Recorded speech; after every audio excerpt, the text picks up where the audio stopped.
हम शांति। ये 28 जनवरी 2022 की मुरली के ऊपर कुछ विचार हैं।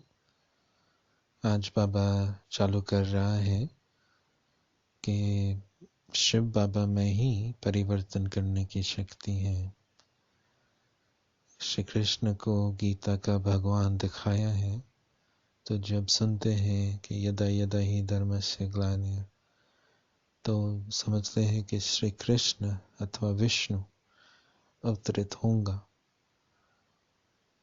परंतु बाबा समझाता है कि विष्णु माना लक्ष्मी नारायण, श्री कृष्ण सतयुग का पहला प्रिंस है, तो वो कलयुग में आते ही नहीं, आ भी नहीं सकते हैं। देवताओं के पाँव यहाँ तो पढ़ भी नहीं सकते हैं। ये तो कंसपुरी है, कृष्णपुरी अलग है, कंसपुरी अलग है, दोनों इकट्ठे नहीं होते हैं। तो परिवर्तन कौन करेगा, कौन आएगा? तो मनाते हैं ना शिवरात्रि, तो शिवरात्रि में आता है ना, तो कल्प की रात्रि माना कलयुग, तो शिव अवतरण वो सुहावना, ऑस्पिशियस माना सुहावना समय है। तो वर्तमान शिव अवतरण का समय है, तो वो बहुत लाभदायक है, जिसमें चढ़ती कला है। तो इसलिए हम सबको इसका पूरा लाभ लेना है। शिव बाबा में ही परिवर्तन करने की शक्ति है। तो बाबा का कहता है कि तुम बच्चों को क्या करना है? तो तुम बच्चों को स्वयं का परिवर्तन करना है। तो लगता है कि आज की मुरली मधुबन में चली है और बाबा के सामने मधुबन निवासी और कई दादियाँ बैठी हैं। तो उस समय के जो टीचर्स थे वो हमारी दादियाँ थी, दादा वो थे। तो बाबा उन सबको कई बात की शिक्षा दे रहा है कि पहले किस क्वालिटी का स्टूडेंट मधुबन में लाना चाहिए। क्योंकि बाबा देखता था कि कई ऐसे बाबा से मिलने के लिए आते थे जो कभी पवित्र बनने का इच्छुक नहीं थे। तो बाबा कह रहा है कि ये स्मृति हम सबको रखनी चाहिए कि कितना प्योर शिव बाबा है। तो ऐसे दिव्य चीज के आगे किसको लाना चाहिए? तो यदि स्वयं का परिवर्तन, आसुरी स्वभाव छोड़ने नहीं चाहते हैं, तो लावे ही क्यों? तो ये भी अटेंशन, और फिर बाबा हम सब का भी अटेंशन कि हम सब की धारणा कैसी होनी चाहिए। क्योंकि बाबा इतना दिव्य है, उनकी देवी राजधानी भी कितना प्योर है। तो वहाँ जाने के लिए हमें भी देवी गुण और पवित्रता बहुत अंदर गहरी धारणा करनी पड़ेगी। तो बाबा खास ध्यान खिंचवा रहा है कि जो भाई बहने सेंटर पर रहते हैं अथवा मधुबन में रहते हैं, क्योंकि ऐसे भाई बहन अपना सारा लाइफस्टाइल यज्ञ के ऊपर है और वो डोनेशंस पर रहते हैं, तो और एक्स्ट्रा ध्यान रखना पड़ता है। क्योंकि सब उनको ही देखते हैं, शो केस में है ना, तो इसलिए उनका बिहेवियर, उनकी धारणा, उनके गुण पर जास्ती महत्व रहता है और साथ साथ डोनेशंस पर रहते हैं। तो आप सुनेंगे बाबा इस प्रकार से शिक्षा देता है कि ऐसे नहीं होना चाहिए कि आप सतयुग में दास दासी बनो, फिर बाद में थर्ड क्लास राजा बनो। इससे तो शौका प्रजा जास्ती सुखी है। तो बाबा का कहने का मतलब है कि जो भाई बहन है मधुबन में अथवा सेंटर पर रहते हैं, वो वर्तमान घर के अंदर है, तो इसका हिस्सा अब बनता है कि सतयुग में भी वो महलों के अंदर रहेंगे।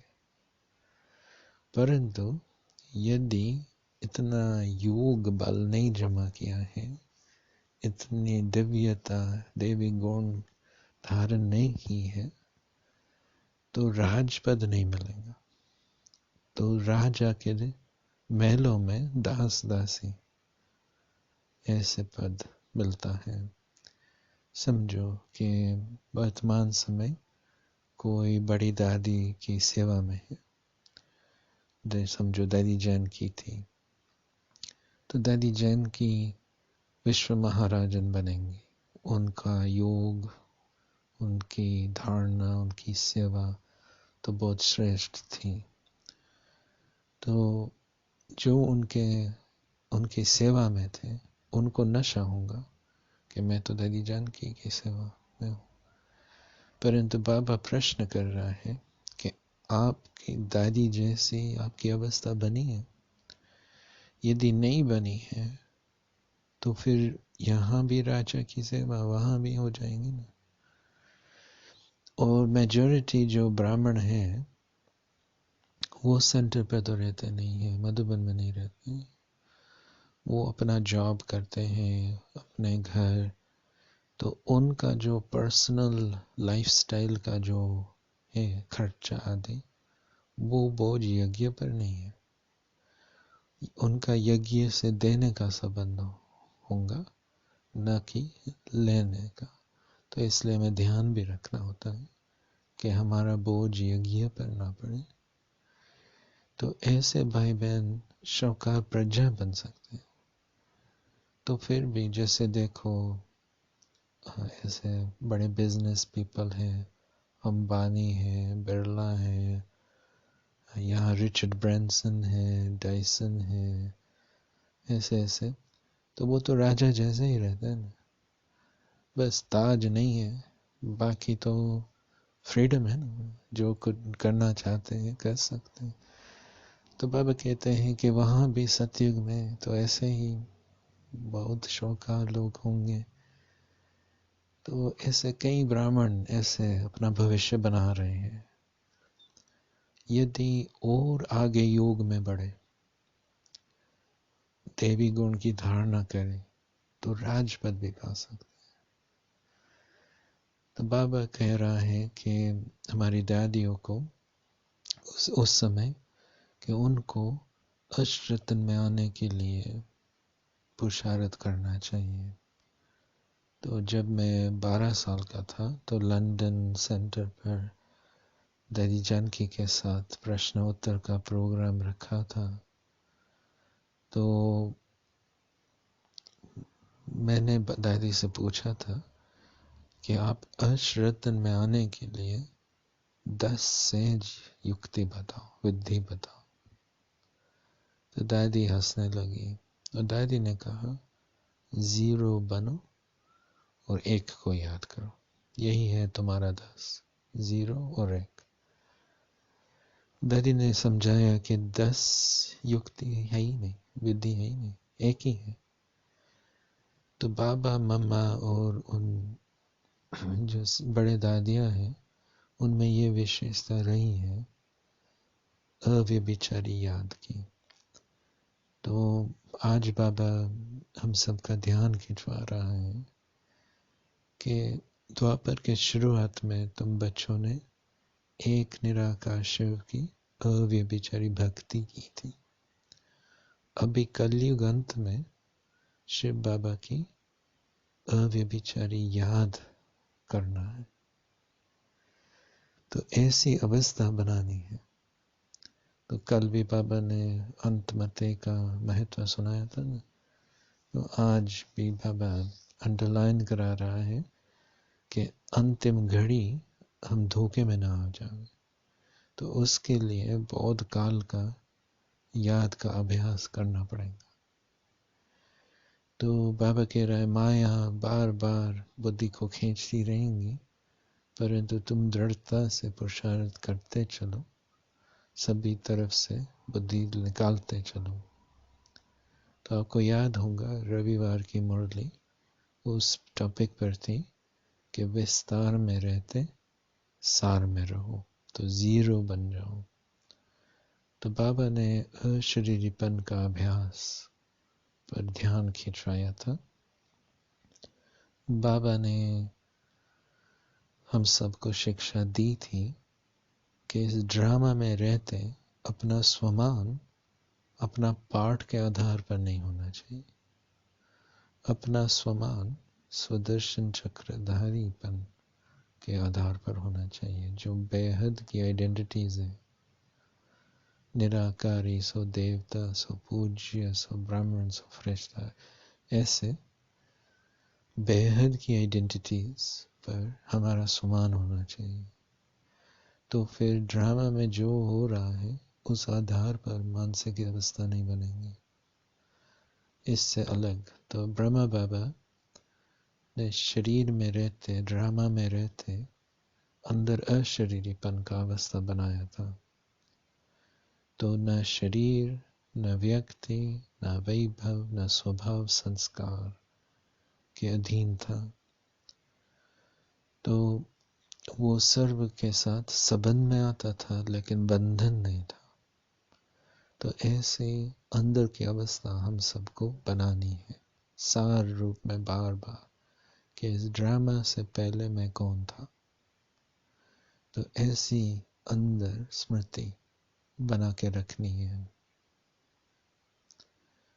फिर लास्ट में वरदान में बाबा याद दिलवा रहा है मनसा सेवा का महत्व।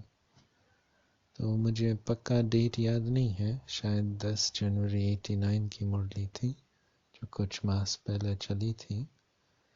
तो उसमें बाबा ने समझाया था कि वैसे भी शुभ भावना देने से सेवा होती है, परंतु यदि आप योग बल, साइलेंस पावर जमा करेंगे तो आपकी शुभ भावना वो साकाश के रूप ले लेंगे।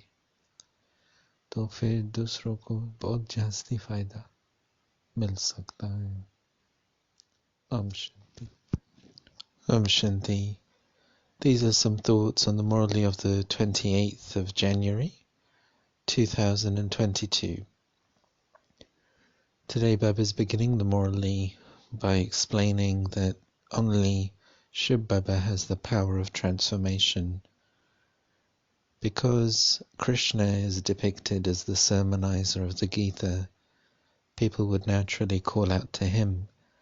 It's written in the Gita that I come to remove all of the sorrows and transform this old world. So people would think it's Krishna saying this, and that's why Baba is saying that Krishna actually belongs in the golden age. In order to transform, you'd have to come in the iron age. And so Shiv Baba is shown as coming in the night. The celebration is the night of Shiva, which is coming up in a few weeks. And so Baba is saying that Shiv Baba is the one who transforms. So that makes this age an auspicious age. And Shiv Baba transforms through his knowledge and purity. He is so pure, so divine. So then the question comes, well, who should come and meet him? And today's Murli seems to be spoken in Madhuban to the center teachers and the Madhuban Nivasis at that time. So that would be our daddies and didis. They would have been the center teachers at that time. And Baba is being strict with everyone and saying that you've got to use your judgment as to who comes and meets Baba, because Shiv Baba is so pure. And so if it's a person who's got no intention of becoming pure, then is that disregard for Baba? So we have to think like that. And then also Baba is saying that all of us, we have to also transform ourselves. And we have to look at our behavior and our character. And today Baba is particularly drawing the attention of brothers and sisters living in Madhuban and living in the centers, that because you're in a showcase, you're in the shop window, you have to be careful and cautious about behavior. And we all have to anyway inculcate divine virtues. So what you'll hear in the narrative is Baba say that it's rather than if you don't make such efforts to transform yourself, then you will become a maid or servant and then later on become a king.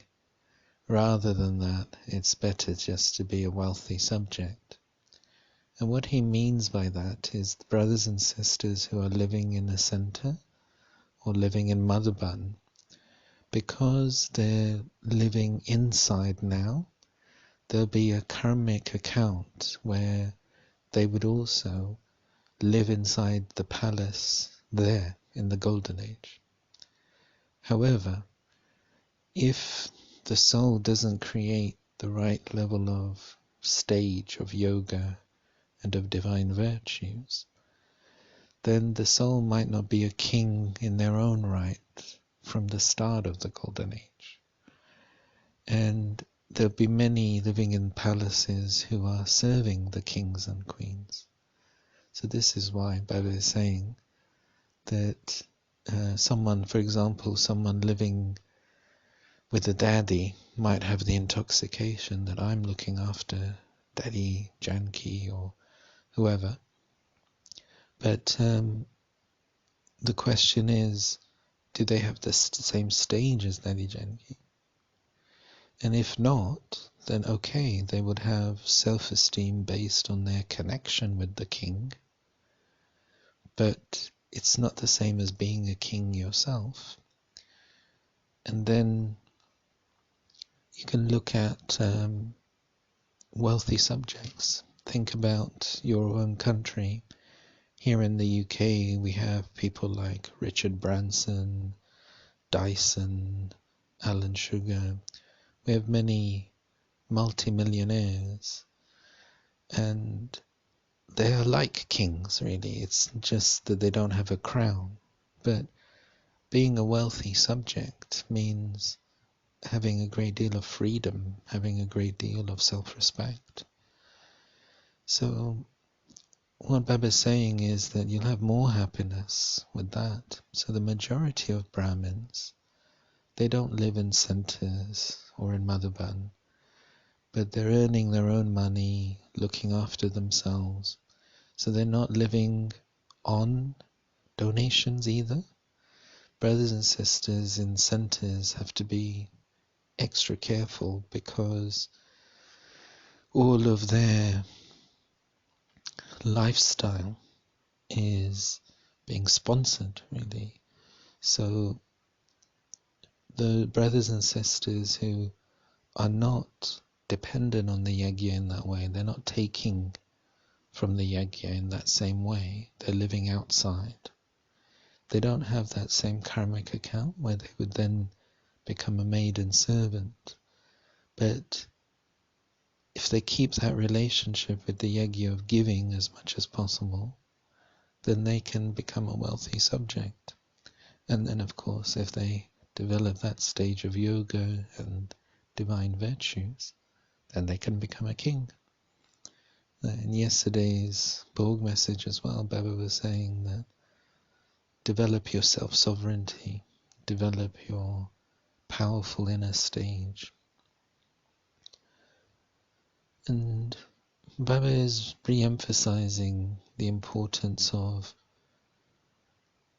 developing unadulterated remembrance. Baba is saying that at the beginning of the Copper Age, you did unadulterated bhakti of one Shiva, one incorporeal Shiva. And now at the end of the Iron Age, you have to have unadulterated remembrance of one. Baba began that topic yesterday, that your final thoughts are vital.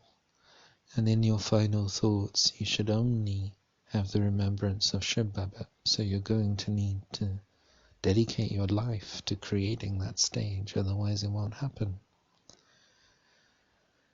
When I was 12 years old, there was a question and answer session in the class in London.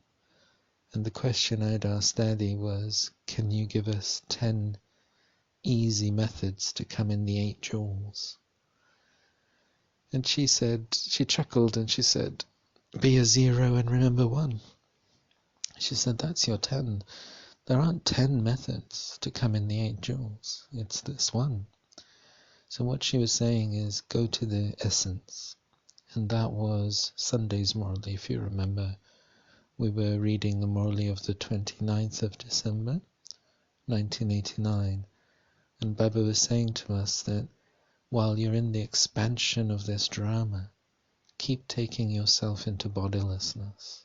Become the 0 once again. What are you outside of the drama?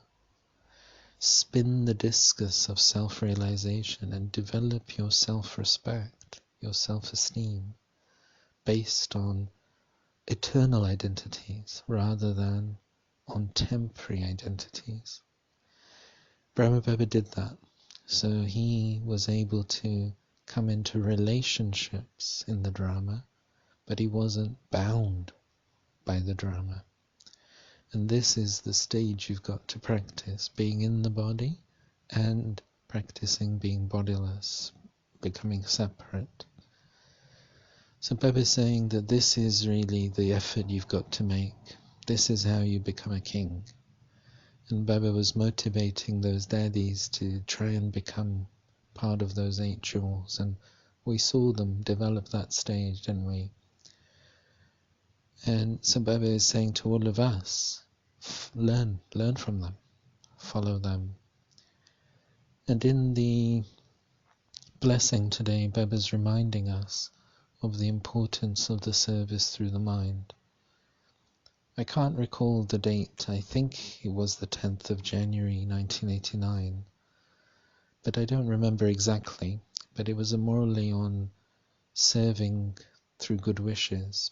And Baba was explaining that if you develop your power of silence, then your good wishes begin to do service. Like Sakash, they're like light and might that reach others. Of course, good wishes are useful anyway, but good wishes supported by yoga power, they become very, very powerful for other souls. Om Shanti.